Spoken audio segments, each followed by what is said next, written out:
your mental health. Now, everything in your life is determined by your mental health. You really, really need to take that seriously. Your productivity, your discipline, your willpower, your ability to not jack off. All of it's just your brain. Now, imagine if we could improve that. This is so profound that if you could improve your mental health, which is not even that difficult, you will improve literally every other part of your life at once. And so I've recommended this a bunch of times on my channel. I will link the NHS mental health test below. It takes like literally 2 minutes. You can go to the link right now. So now you should have taken this test. Remember, if you don't take the practical steps as we go along, this video is not going to work for you. You're not going to get another chance at this. This is literally the chance right now. Go to the link in the description, take that test. I don't make money from it or anything. It's literally like the UK's National Health Service, because you should have 2 scores, one for depression, one for anxiety. Now you know where you're at in terms of your mental health, and it's very, very worthwhile to note it. And now for either depression or anxiety, if you scored more than a couple points, let's say 5 points, it's going to be a pretty significant impact on your life and your day-to-day life. And I know that sounds scary. It probably sounds a little bit overwhelming, but I want you to just reframe your mind. If you have scored fairly high on this, be grateful that you know now. So if you did score high on that test, there's 2 reasons why. One is trauma, and the other is that you're not behaving like a natural human would do. So let's talk about trauma first. When we experience something like really painful or scary, especially when we're children, abusive parents, you've had parents who shout, just parents or teachers who just shout at you, that is traumatic. This is your caregiver. Imagine if they scream at you, that shocks the love and attachment inside of you to make you feel like you're not love, to make you feel like you've always got to be worried, to not scare. You know, the person who's giving you love, who's giving you care, if they're shouting or being aggressive towards you, that is so scary in like our childlike lizard brain, because it thinks, wait, this is the person who feeds me, this is the person who takes care of me. If they don't like me, if they're like, you know, they're being aggressive towards me, I'm going to die. That's essentially what it feels like when your parent shouts at you. That's why it's so painful, especially when you're a child, when your parent screams. What if you see something traumatic in your brain? You will feel that same pain. You will relive that same fucking nightmare. And not only is it just emotionally painful, but it physiologically alters stuff to be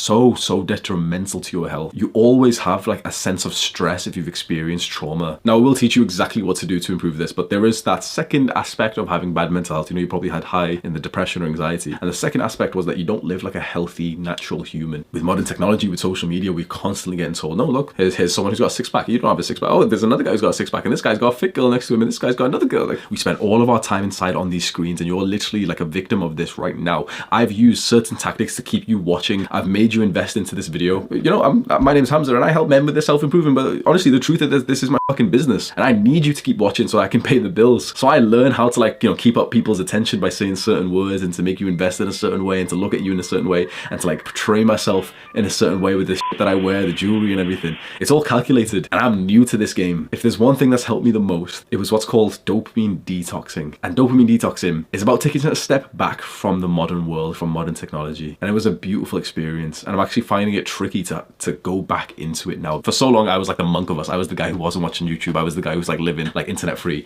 I'm like struggling with this now, so I hope that you can understand how severe this is. A very beautiful piece of advice that I could give you right now to improve your mental health. Get back into nature. Consistently go for a run inside of nature. Every single run that you go, every single time you get into nature, you pick out your favorite leaf and you take a picture of it and you bring it home. Just that sense of literally just like find your favorite leaf or flower and bring it home, I think just would add so much love for the world that we don't do anymore. We don't look at the leaves anymore. There's a 100% correlation between how much you actually look at the leaves and look at the trees, like you truly look at them, and how like good you feel. And the majority of people don't look at leaves. Majority of people don't do it, and majority of people are depressed. Another thing that you can do to improve your mental health, which would really help with trauma, is meditation. And I know that you probably feel weird about it, you're not too sure how to do it, so we're literally going to do a meditation together in just a second. Now, the other thing, the final thing, like a suggestion that I can give you in terms of improving your mental health, is having a sense of gratitude. If you're finding yourself not happy, start sending messages of gratitude to everyone that you know. I'm grateful for the time that we walked home together. I just thought about the memory and it made me smile. Send that to everyone. That's such a beautiful habit to get into. Some people are going to find it weird. Some people won't reply. Some people will be like, okay, sweet, who cares? A lot of people will appreciate it, and you're the one who benefits. Let's do a very quick meditation session together. I'm going to teach you exactly how to meditate, and I'm not going to lie, if you have tried to meditate before, it's tricky because a lot of the guided meditation sessions are trash. So right now, just pick something to focus on, to pick something to like just feel. So I'm not going to lie to you, I'm feeling my ass. It's kind of like being pressed against the seat. It's kind of going a bit numb. I'm very mindful of my ass. This is a meditation session of my ass, so we'll do it on the breath, okay? If you want to get the most benefit, you can close your eyes and I'll do it with you. So just pick your nostril, one nostril, and just focus on the air coming in and out of that. Now I want you to not just focus on the entire breath,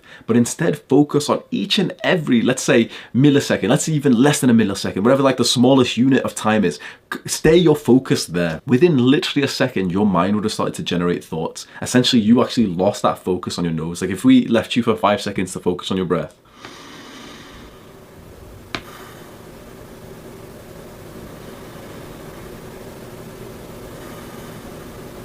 now you might think that you've stayed focused, like you're gonna have this cocky attitude, like no, Hamza, no, you didn't. You just weren't able to really like tell that you were thinking. Most people can't even tell. So this is the process of meditation. We focus on something. Within literally a second, we lose that focus and our mind goes into thoughts. And the thing is that we often aren't even aware that we are thinking because we are the thoughts. We get consumed by the thoughts so much that we don't even realize that we're thinking. And this is where meditation's tricky. Most people give up. Most people are like, oh, but I tried to meditate and I couldn't clear my mind of thoughts. Good. That's exactly what we wanted. We want you to literally get like the realization of like, oh, I was thinking, okay, quick, let me go back to the breath. And every time you do that, it's like one push-up for the brain, one bicep curl for the brain. You're strengthening the brain in this way. And the more that you do this, the faster you will realize that you were in that daydreaming thinking state. It's more important now than ever because all of that technology shit is like making our mindfulness lower. So just keep showing up to the meditation session every morning. It will start to change your life. So you learnt how to improve your mental health. I am the fan of Hamza, and Hamza is a brilliant entrepreneur, changed so many people's lives. His main channel has more than 2 million subscribers. There Hamza uploads full-length, long, in-depth videos. I just cut the main clips and I will share here. I have learnt a lot about entrepreneurship and making money online with an online business. If you want to know the secrets to make your first $10,000 a month from your first YouTube business, click the top link in description and comments. Just read for 20 seconds. You will become irresistible by seeing the value and its reviews.